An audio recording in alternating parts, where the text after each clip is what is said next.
All right, emergency press conference on the big news that UF and UCF have agreed to a series. Now there's multiple outlets reporting it, so I feel good talking about it, feel safe talking about it. But, want to go over kind of what I was talking about in my stories last night and give my thoughts on this agreement. So now after reading more articles and there's seems to be what the agreed upon deal is obviously a 2-for-1, with 2 being in Gainesville and 1 being in Orlando. And contrary to last night, where I wasn't sure where it's going to be, it does seem like it's going to be on campus at UCF's football stadium in the Bounce House. The first game will take place in Gainesville in 2024, and then the return game to Orlando and the other road game in Gainesville will both be in the 2030s. So, now that we have the facts straight, here's what I think on this is, one is, if you like this deal, you like it because, we're playing a big time Power 5 opponent, an SEC opponent. We're paying someone that's in state. And that's something that we've had trouble. We haven't really faced any of the quote unquote big 3 in state in a long time, in over a decade. And it is nice to, Florida has clearly been, over the past, 10 years, probably the best team in the state of Florida.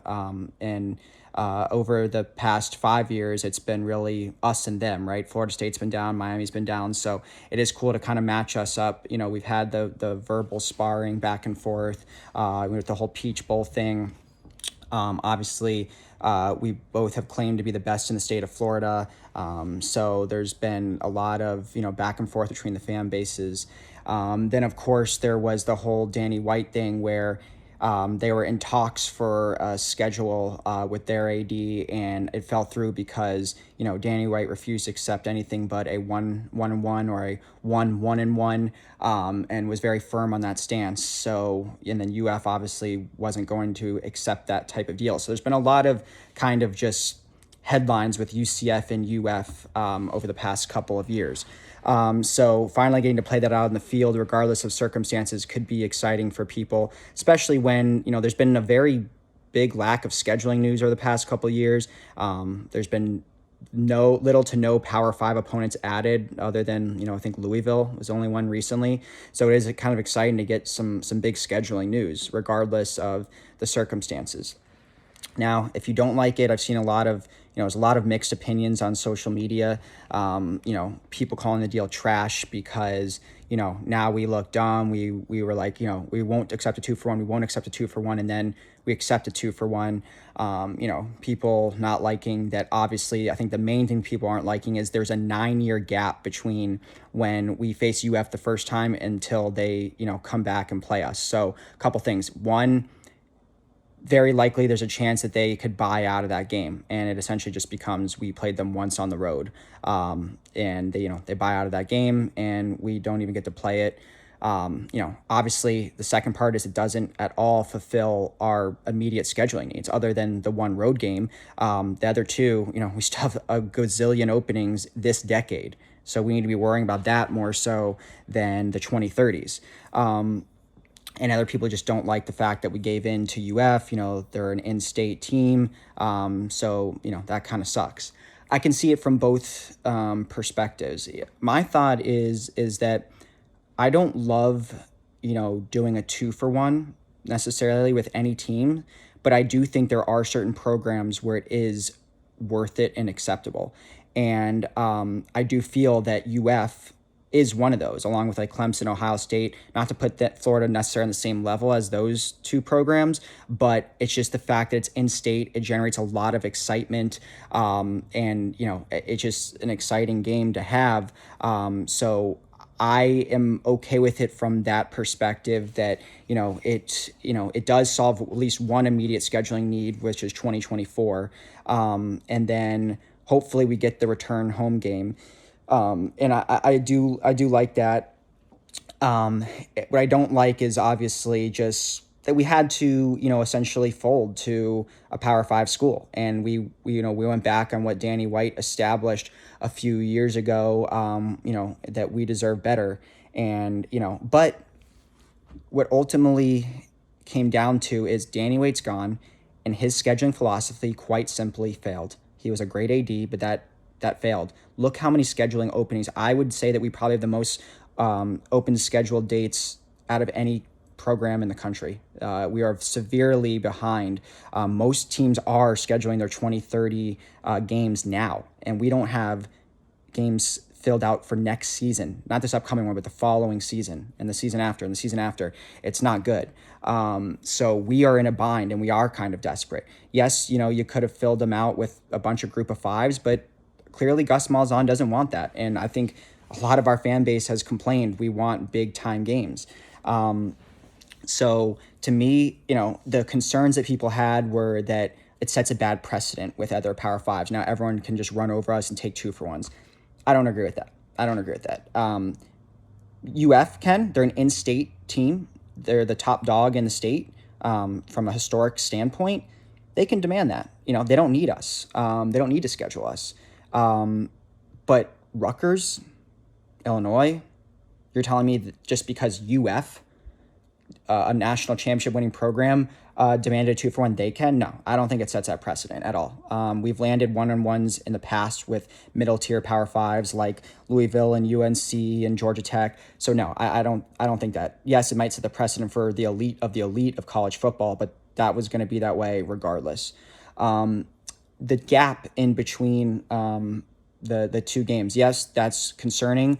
It doesn't fulfill our immediate needs, but to me, I don't think that also doesn't matter because A, like I said, it fulfills 2024, and B, we don't know what other scheduling news is coming. This is just one series. We tend to overreact to a lot of these announcements and news, but we don't know what else is in the works. Maybe we, along with this announcement of UF, there will be, 3 other series announced that fill up 2024, 2025, 2026, or whatever the case may be, with series that are 1-on-1 and more equitable and we like. So let's judge this as an isolated incident.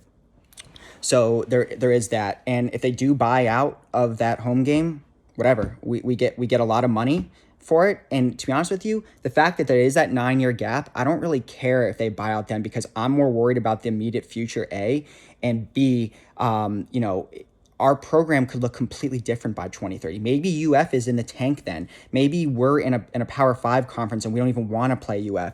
The 12-team playoff will be implemented by then. There could be so many changes to college football, the rules, the NCAA, how both of our programs look by then that it may not even matter. We may not want it, or maybe UF will be really needing us at that time and, be willing to, play us at home for sure. I mean, at this point, a game that's 9-10 years away, I don't think we need to be worrying about it right now. So hopefully it happens. If it doesn't, let's just look at the landscape then. So overall, I think it generated a lot of headlines, a lot of exposure, and what I do like about it too is, some people talk about it's important for recruiting and all that. Well, first of all, the games in a decade are kids that are in elementary school now.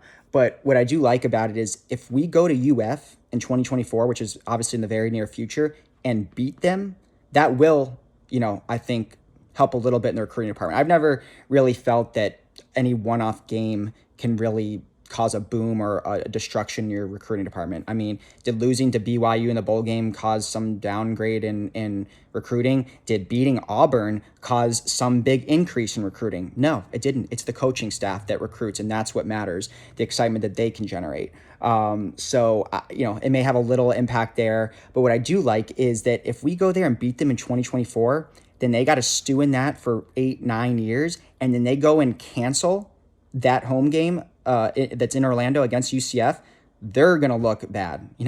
We beat them on their home turf, and then they're too afraid to come back and try to do the same to us. So then we end up winning the series. Fine by me. So I think it gives us a pretty cool, unique opportunity there. So at the end of the day, though, let's just judge this as an isolated incident. It's one series. It has its downsides. I don't think it's dramatically going to change the program one way or the other. We need to fill up games, and that's what we're doing. Timo has a very different scheduling philosophy from Danny White, and that's okay because Danny White's scheduling philosophy failed, and he left Timo in kind of a complicated, desperate situation to fill out games when a lot of teams don't have any open dates. So he's got to do what he's got to do. Yes, he probably could have taken a ton of one-on-ones with the Georgia States, whatever, Georgia Southerns, Appalachian States of the world, which have been nice, but this generates a lot of hype, positive or negative. And at the end of the day, it's one series. Let's see how it plays out, and let's get excited. Let's go beat them there.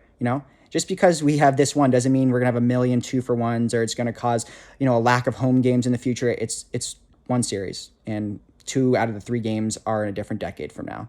So let's see what happens. Let's get excited about going to beat Florida in Gainesville, and go Knights.